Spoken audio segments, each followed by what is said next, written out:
배우 정우성 씨가 예전에 이런 얘기를 한 적이 있어요.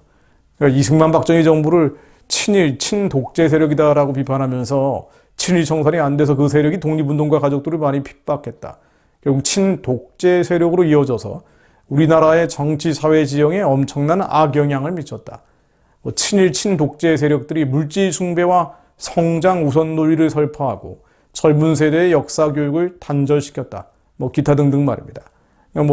잘못된 정보가 들어갔기 때문에 이런 얘기를 하는 겁니다만은 좀 공부를 할 필요가 있습니다. 독재라는 것은요, 권위주의 정부와 전혀 다른 성격이죠. 그러니까 이승만 박정희 정부는 권위주의 정부였지 민주적 선거제도가 박탈된 독재 체제가 아닙니다. 게다가 이승만 대통령 집권 당시는요, 통치자 한 명이 전횡했던 때가 아니라 정당, 사회단체 결성과 경쟁이 무한대, 무제한으로 이루어졌던 시기입니다.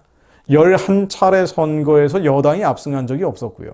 6.25 이후인 1954년 3대 총선에서야 이승만의 자유당이 36.8%를 차지했습니다.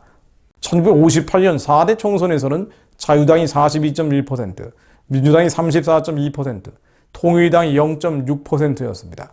도식적인 적용을 하자면요, 당시는 독재가 아니고 오히려 2023년 지금 어떻습니까? 야당인 민주당이 국회 3분의 1을 장악하고 있죠. 이건 민주당의 의회 독재 상태 아닙니까? 자, 그리고 독재라고 얘기하려면요, 통치권자가 국민의 자유와 재산을 박탈해야 된다는 말씀을 드렸어요. 이 기준이라고 지적을 했습니다. 자유에 대해서는 이미 말씀을 드렸고, 오히려 국민의 자유권이 비약적으로 확대됐던 시기가 이승만 통치 기간이라고 말씀드렸고요. 재산권에 대해서도 마찬가지입니다. 독재는 국민의 재산권을 약탈하고 유린하거든요. 부드럽게 말하면 지도자가 좌지우지할 수 있는 정부 재산의 비중을 늘립니다. 주요 기업과 주요 자원을 국유화하고 무역을 규제합니다. 기빌성, 모택동, 히틀러가 다 그랬죠. 이승만 대통령 어땠습니까? 그런 일제치하의 재산과 농지를 불화했죠. 즉 싼 값에 사서 싼 값에 국민에 팔았습니다. 국민들은 봉건 지주제에서 벗어났고요, 자기 땅을 갖게 됐습니다. 당시 일부 자유주의 국가를 제외하고는요, 2차 대전 이후에 전 세계 정부가 소유를 늘리고 특정 정당, 특정 리더의 전유물로 만들던 때였습니다. 그런데 이승만 대통령은 달랐죠. 국민의 자유와 재산을 지키고 키웠습니다.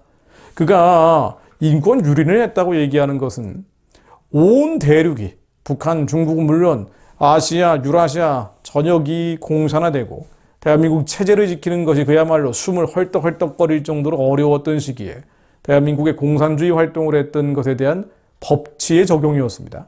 이것을 가지고 국민의 자유와 인권을 유린했다라고 얘기하는 것은 침소봉대 수준이 아니라 왜곡이고 거짓입니다.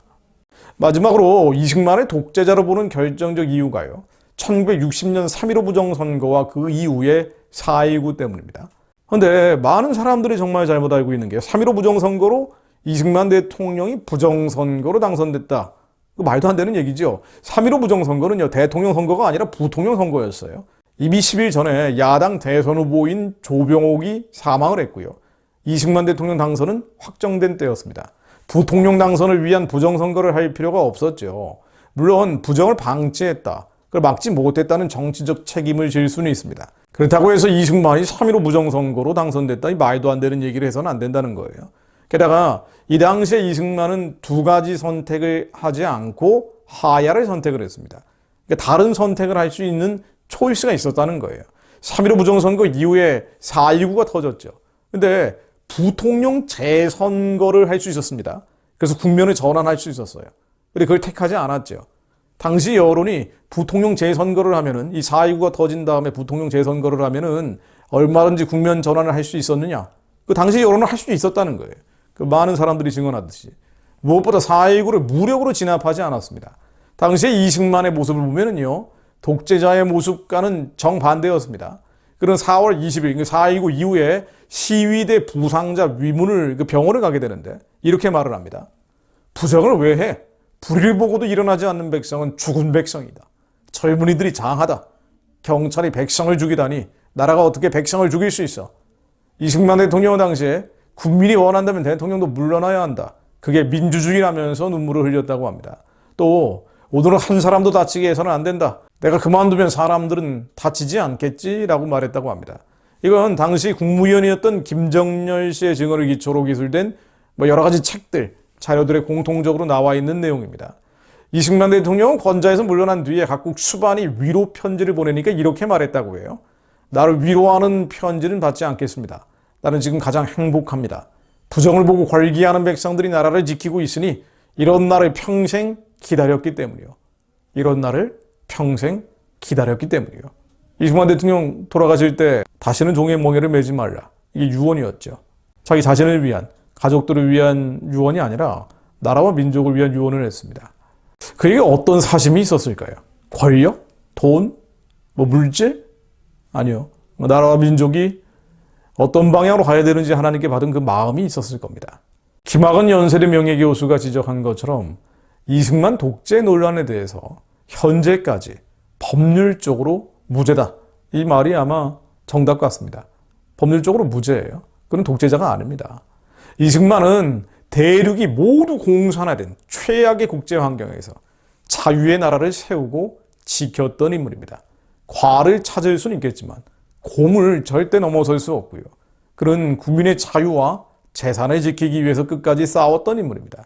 세종대왕에게 독재자 비판을 할 수 없죠. 마찬가지로 그에게 독재자의 멍에를 씌우는 것은 가혹한 일입니다. 또 주체사상 역사관에 영향받은 편향된 이념의 산물이기도 하죠. 제가 이승만을 높이고 있나요? 아닙니다. 그 이전에 기도하는 대통령을 통해서 행하셨던 하나님의 기이한 사적을 전하고 있습니다.